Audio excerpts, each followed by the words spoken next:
you will. I work primarily on the marketing side and have the ability to connect to all of you and the different kinds of companies and endeavors that you're working on. So I'm excited and thank you for coming here tonight. Our journey into the cannabis space has been an education journey for myself.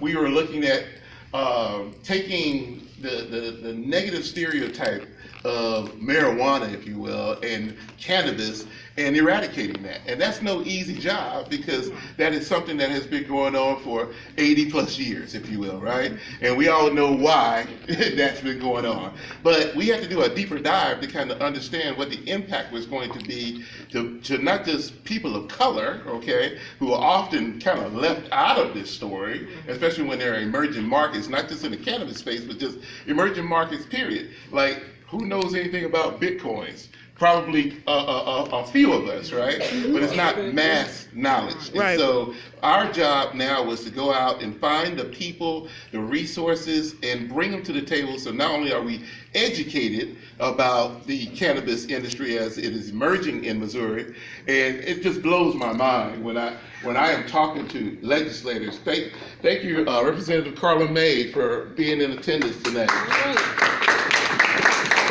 And when I'm also discussing it with community leaders such as Adolphus Pruitt from the branch president of the NAACP, and entrepreneurs from every segment of the community, when I'm talking to them, everybody has a different perspective. Everybody has a different set of education variables and factors. And so now, the only way we can make an informed choice about what's going to happen with an industry that potentially is going to be worth $500 million and more, is to have all of the facts, right? And to have all of the facts from every perspective. And based on that, again, I wanted to thank Ms. Glenda, who really pushed to host this event here, and to make sure that we could even get these people to the table. I want to thank we have some fantastic speakers tonight. We started with New Approach Missouri. John Payne is one of the founders of New Approach, and they are leading the charge to bring medical marijuana to the ballot in November. So we want to get behind and support them, because it's one of the most incredible programs that I've ever seen. You can see our sister state, Illinois, right, who has passed a medical marijuana law, but it's not benefiting anybody, right? And I don't know, is that legislation, is that policies, is that politics? We don't know. So now we are here with the experts tonight who's going to share not only their initiatives, but to educate us as well. Thanks to Dr. Lance from the Global 1000 over there, having a good time eating his hors d'oeuvres. Thanks to Dr. Lance, I was able to meet Rosalind McCarthy about a year ago, and Rosalind has been instrumental in bringing together African-American professionals, women, and people of color throughout the entire country to support initiatives such as a New Approach Missouri, but also to make sure that there is fairness and equity in this cannabis space. And so my learning curve went down, I guess, when I met you. And so we're delighted to have her here. So we're going to ask Mr. John to come and say a few words about the initiative, and then we'll break for questions and answers, and then we'll go right to Ms. Ross, who will talk about the benefits of M4MM, our connectivity, our next steps, our opportunities, and what we must be and do to affect change right now. Mr. John. Thank you very much for that introduction.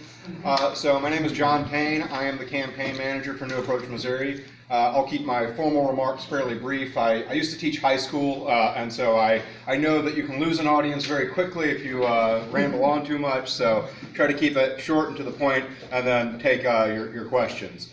So the first thing I want to talk about is the initiative itself. It is a very broad medical cannabis measure. And so to sort of piggyback off what David was saying about the Illinois legislative system that they have over there, it's a very restrictive law that they have.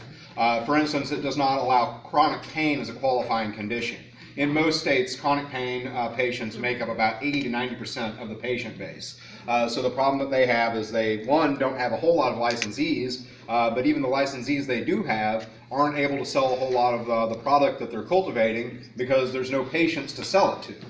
So under our proposal, we have a very broad list of qualifying conditions. We try to give maximum power to the doctors so that if they think that there is something that you have that can benefit from the use of medical cannabis, they are empowered to write that recommendation and make that person legally able to purchase medical cannabis in Missouri. So that's one of the key features of the initiative. Also, we try to keep the tax rate on our initiative low. We have a 4% tax that goes to fund the regulation of the program, and then whatever is left over also goes to Missouri veterans programs in Missouri, which we felt like was a very strong place to put the money. It's something that no matter where you are on the political spectrum, it's not something that someone would feel comfortable attacking. And then also, we're proposing a constitutional amendment. And I think that's very important because we've seen that our legislature here in Missouri will go in and change, if not repeal, proposals that they don't like. Several years ago, there was a campaign to ban the use of puppy mills in the state of Missouri. That passed, and then the legislature went in and basically totally repealed that proposal because it was a statute instead of a constitutional amendment. So we're pursuing a constitutional amendment to make sure that the legislature can't go in and change things around to benefit themselves once this is all said and done. So that's sort of the broad contours of the initiative itself. And now, as far as the campaign to get this on the ballot, and we believe that our biggest hurdle is getting it on the ballot. We have gathered about 250,000 raw signatures so far. The reason I say raw signatures is because there's a difference between how many signatures we collect and how many signatures are actually valid. A lot of signatures will be invalid for one reason or another. Someone wrote illegibly, so they're not registered to vote, but they think they are, et cetera, et cetera. So we need about 180,000 valid signatures in 6 of Missouri's 8 congressional districts. That's going to total out to probably around 300,000 total signatures. So we're closing in on our goal. We have about 75% of our goal number of signatures, which is the number needed for qualification, plus another 5% for a good cushion there. So we are well on our way to getting this done. The deadline to turn these signatures in is May 6th. We intend to be done with collection in mid-April, so there's also some cushion in our collection period where if something were to go wrong, we would still have extra time to finish it up. So we are in a good place, but we also need a lot of still more signatures, particularly volunteer signatures, really save the campaign a lot of money. We're probably about 40% of the signatures we turn in ultimately will come from volunteers. And so if we can get more of those, if there's people that are interested in gathering signatures, that is incredibly helpful to us. And then also we estimate that we probably need to raise about another $95,000 to finish out paid signature collection. And so if anyone's interested in contributing or learning more about the campaign and getting involved, please let me know, because that's also ultimately how this gets done. And then if you have not signed the petition, I have petitions with me. Please do let me know and make sure you sign before you leave tonight if you haven't already done so. But that's sort of the 10,000-foot overview of everything. And with that, if you have any questions, I am happy to answer them. Yes? I have 3. Sure. First of all, how do we identify your initiative petition? There's over 70 on the Secretary of State's website. So how do I identify your initiative? So the best way is there are really 3 that are actively circulating. And I did mean to bring this up. So there's our petition, New Approach Missouri's petition, and there's one that is being circulated by Brad Bradshaw, who is a trial attorney from down in Springfield. He is the only donor to his campaign, and it has a very high tax rate on it. It's I believe a 15% retail tax rate and then 10% wholesale on top of that. So ultimately it's about a 25% tax rate, and the reason that he's doing that is he doesn't really care about medical marijuana. He wants to use this as a funding mechanism for a medical research institute of which he makes himself the governor of. It literally says in the initiative that he will get to appoint the first 10 directors of this new government entity that will oversee the licensing and all that, which is kind of self-serving. And so Is that how we identify it as New Approach Missouri? Missouri? Yes. Is that how it's listed on the Secretary of State's website? So on the website, the person that turned it in is the person it identifies, and her name is Sheila Dundon, who is an RN and breast cancer survivor from Columbia. And a second question is this: who wrote your petition? Who wrote the initiative petition? So there was a lot of collaboration with, I mean, I would say over 50 or 60 people were involved, all said and done, but I was deeply involved with it. Our campaign attorney, Brad Ketcher, did a lot of the drafting, but we also got input from Marijuana Policy Project, Drug Policy Alliance, let's see, Vicente Sederberg, which is a law firm in Denver that does a lot of cannabis work, Americans for Safe Access. There's a long list of people that helped have input on that when we were drafting it. Okay, my last and final question: how does your petition deal with the criminalization part? So as far as criminalization goes, the only part that we deal with is the medical aspect. So patients would no longer be criminalized, but it doesn't. Will be. What was that? But others will be. It does not. It is not a full legalization proposal, and not that I'm not favorable to that, but we did polling on this, and there's our initiative, medical initiative, polls at about 65% support, and legalization polls at about 45% support. And so the concern is that we would not be able to pass a broader legalization proposal in the state of Missouri at this time. Yeah, that makes sense. I have a question for you. Yep. So, in the same vein of writing the initiative, my concern, to be honest with you, I understand the 4% tax. I think it should be. I'm based out of Florida. We don't have a tax on the medicine in Florida. However, my concern is the fact that the allocation is going for veterans and support of the program. When you look at Denver, I mean, if you look at Colorado, if you look at Las Vegas, I mean Nevada, look at California, their tax is going towards public health, public safety, maybe some veterans program, as well as some healthcare minority outreach services and business development and consumer services or what have you. And so my concern is that when you have the constitutionality of an amendment like this, once it's a part of the Constitution, it's hard to change that and go back.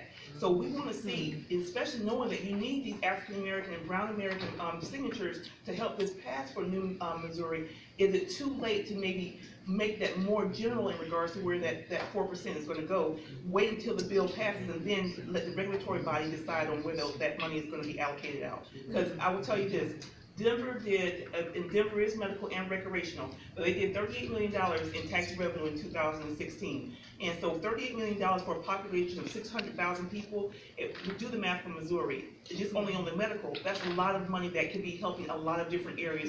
Absolutely. Yeah, I understand that. Once the language is submitted to the Secretary of State, it is set. But I will say that one of the reasons that we chose veterans programs is also because of the fact that the state has a tendency, when something like this passes, to just go in and decrease what they were spending on whatever that program was before this.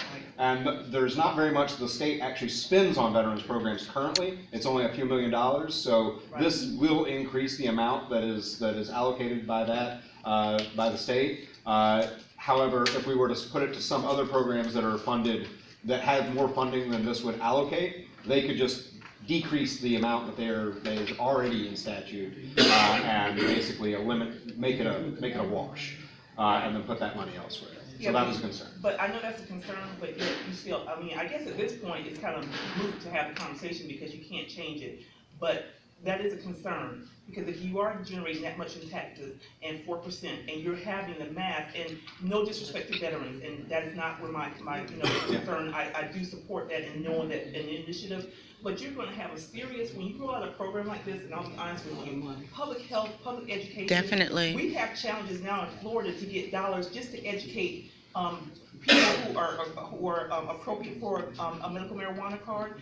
I will tell you this, if you want a thriving medical marijuana program, you have to educate folks and break a lot of stigma, and you need funds for that. And the legislator was being honestly challenging to appropriate money for us to do it. So if you guys don't make a caveat to say, hey, we have our own pile of money that comes in, we can do our own mass education, then there's a likelihood they're not going to say, hey, here's $500,000 for you to do a statewide education. And so that's where the concern is. And like I said, it may not be anything you can do right now, but that's the issue for me. Yeah, and I think patient education is certainly something that there's going to be funding available, I think, on the private side to help with that, because that's also something that benefits Right. benefits the industry. But on the private side, you can identify where you want that money to go. When I'm a public citizen of the state of Missouri and I pay taxes just like the next person, you can't pick and choose where you spend your money. So you understand what I'm saying? Yeah. So I mean, this is really a big issue, and I know this because I'm in the industry right now. And if we had had a conversation with New Missouri ahead of time, we could have probably looked at this and maybe just tailor it, just soft write it so that you have some leeway to then, after it passes and to then figure out how to appropriate those funds. And so that's my concern. And one thing also you mentioned about, in Colorado where they have recreational also, and that's a much bigger pool of tax revenue. Right. And so, I'm not saying, at some point that is probably going to happen in Missouri. Right. And so I think, there's definitely room to have that conversation on that part, but on this, it is fairly set. Right. So we have to decide on which initiative, because I would look at all three. I mean, I'm going to start talking because I don't want to take your time, but we can do this offline. But I mean, that's a big concern to have 4%, and even if you did $500 million in revenue a year, 4% of that going to just one industry, or one piece. Where you have Missouri is made up of lots of individuals who could have a need, and the dollars are supposed to go back and support the program itself. And there's not only veterans who are going to want to participate in the program and need that support. So that's it. Very good point. So John, and I may have missed it because I was floating. Tell us what you need right now. What does New Approach Missouri need? And did you mention the cannabis conference? I did not mention that, but what we need right now is, I did kind of mention this, but we need volunteer signatures, and we need to raise money to pay for paid signatures. We're hoping to get about 20,000 more volunteer signatures. We've currently turned in about 115,000, so that's we've done quite a lot already. But any signatures that can be collected on top of that are incredibly helpful. And then we're hoping to raise another $95,000 to finish paid signature collection. And we kind of need to do that within the next few weeks, because that's the timeline that we're on. We do have a fundraiser coming up on Friday here in St. Louis, which is a cannabis conference sponsored by the Missouri Cannabis Industry Association that is going to be a benefit for our campaign. And that's going to be down at the City Place Hotel in St. Louis. It used to be the Crown Plaza. It's at 200 North Broadway, or North 4th Street. Yeah. That starts at 9 in the morning. Is that right? Yeah, 9 and it runs all day. Yes. Just I apologize for being late. What happens if all three get on the ballot and all three pass? Yeah, so the first thing to distinguish between is that our petition and Bradshaw's petition are both constitutional amendments. The third one, which is sponsored by Missourians for Patient Care, that one is a statute. And so if they were to all pass, immediately that one would kind of be out of the running because the constitutional amendments trump the statute. So then the way that they would distinguish between, assuming both constitutional amendments pass, the way that they would decide which one controls is the one that has the most votes in favor of it. Not necessarily the most percentage in favor of it, but the most total votes in the affirmative. And so that is the distinguishing mark that they would use to figure out. Just follow precedent. That's the legal theory, or is that? That's in the Constitution. Yeah. Yeah. Sir? Yes. I see your sign says we support diversity in cannabis, so if you don't have any of this 4% supporting diversity, how are you supporting diversity? Well, that's actually my, That's just the John group. Payne is Yeah. new approach. Yeah. New approach. right. Okay. But so I would say that, again, going back to the tax rate question, it is tough to divvy up the tax money, especially on medical. It's a fairly small amount of tax money. I mean, it's $15 million is about what we expect, and then it's I think about $2 million of that goes to regulate the program itself. So in the end, it's about $12 million. I think our estimates on what it would look like for broader legalization is something like $50 million. So that's a much bigger pool of money. And I don't mean to say that's a small amount, but it's relative to what you would see on a broader legalization measure. And so, I think that there's certainly room to have that conversation on that question. The recreational side. Yeah. I'm fairly neutral myself about where the tax money goes, but just in terms of with the medical tax rate, we tried to keep it kind of as low as possible without with still being able to make sure that the program was self-funding. Because if the program's not self-funding, then the legislature can basically say, well, this is an unfunded mandate, we don't have to do this. And so we really tried to keep the amount of money that was raised in tax revenue off a medical system as low as possible, because that's, at least for medical cannabis, it's not a sin tax. This is for people that are sick, that need this, and so we don't want to tax them unduly. Yeah. So how many of these, who decides who is to dispense the medical marijuana? Who's making that decision? So it's the Department of Health and Senior Services under our proposal, and we have a list of criteria in the amendment that specifies, here are the things that they will be looking for in terms of what makes a good applicant. So that makes it, I think, very transparent, makes it easy for people to prepare if they want to apply. And each congressional district is going to get a minimum of 24 licenses for dispensaries. And so that's a floor, it is not a ceiling. And so, we put in a floor so the legislature nor the department could go in and say, well, we're only going to have, 6 in each congressional district. We wanted to make sure that there was a solid minimum number of dispensaries and cultivation and extraction centers out Is there any is it local tax or state tax? Or is there do the localities have the ability to tax as well in order to get revenue? They get the local sales tax. They can't apply a specific tax to medical cannabis, but they get all the local sales, a regular local sales tax. And do they have any say if they want it or not? The localities, if they want it in their area? They can't ban these places. What they can do, though, is one of the things that the department is instructed to take into account on an application is the favorable input from local officials and people from that area. So that is something they're told to consider, but it is not something that the local government can ban outright. And so what are the qualifications for being a dispensary? So I believe experience in the medical field, experience in a legal cannabis market. Let's see. I'm trying to positive economic impact in the site community.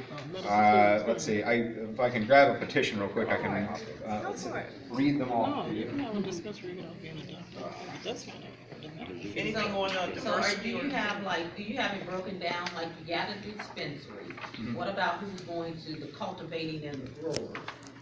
Is that a number for the growers and the people that are cultivating? What about the people that will be transporting? How many jobs have you created within your position? So I don't know the total number of jobs. I do have a study that lists that out somewhere, but I don't know it off the top of my head. But so there's a minimum of 60 cultivation centers statewide, a minimum of, I believe, 74 extraction licenses statewide, and then the transportation, there's no minimum, or it's basically, it's not something that's licensed, it's certified. And so as long as you meet the requirements for transporting medical cannabis, then you can get that certification and do that work. Then also lab testing is done that same way as well. Let's say site security, potential for positive economic impact in the site community. In the case of medical marijuana cultivation facilities, capacity or experience with agriculture, horticulture, and healthcare. In the case of medical marijuana dispensary facilities, capacity or experience with healthcare, the suitability of the proposed location, and its accessibility for patients. In the case of medical marijuana infused products manufacturing facilities, capacity or experience with food and beverage manufacturing, and maintaining competitiveness in the marijuana for medical use marketplace. So those are the criteria. John, is those criteria online? Can you read them anywhere? Yes. Have them online? So we have them on our website. When you go to our website, newapproachmissouri.com, there's a pull-down tab that where it lets you read the petition. It's also on the Secretary of State's website. The petition number is 051. And so you can read the petition in its entirety, and that is section, let's see, It is subsection 3, paragraph H. Yes. Are there any mandates for applicants being a state resident? Are there any parameters on that? Yes, so applicants have to be, the firm that applies for a license has to be at least 51% owned by Missouri residents for at least 1 year prior to the application. So they can have a minority stake in it, but they can't be the full, an out-of-stater cannot be the full owner of that applicant. No more questions. I want to thank John for coming out today. One question.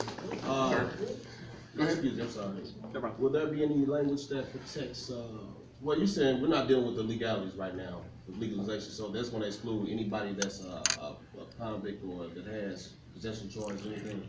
There is some language in there. It's I think we try to make it as least restrictive as possible, given the political realities of it. But basically, it's as long as it's a non-violent offense, it goes off of you're pretty much free of it once you're off probation or parole. So If you have a felony, most of the time it's 10 years. Most states have a 10-year limit. If you have a felony, you can't participate for 10 years. But then you always have to remember they're going to do fingerprints, FBI checks, they're going to check everything. Yeah, I'm not afraid of that part. It's just the transparency on knowing that that's there.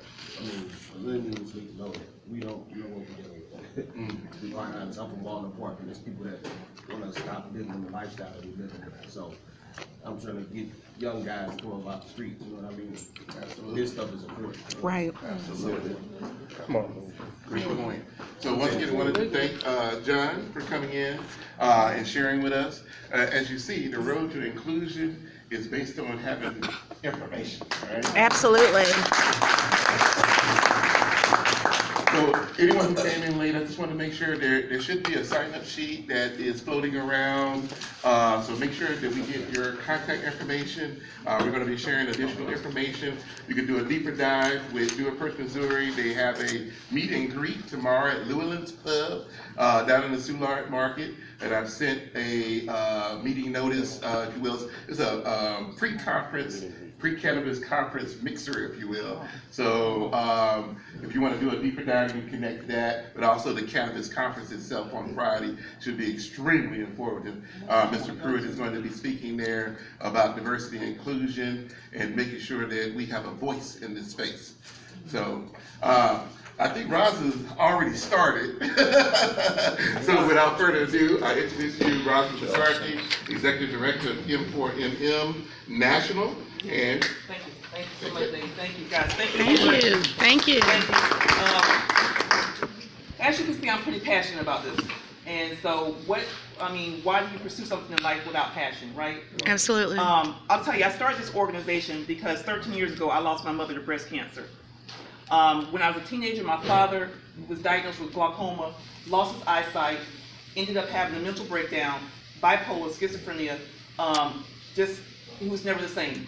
And because of that, had healthcare issues and lost his life at 58. My mom passed away at 54. And then on top of that, I have a son who's 19 years old, and he's a sickle cell patient. So I'm a sickle cell mom. And so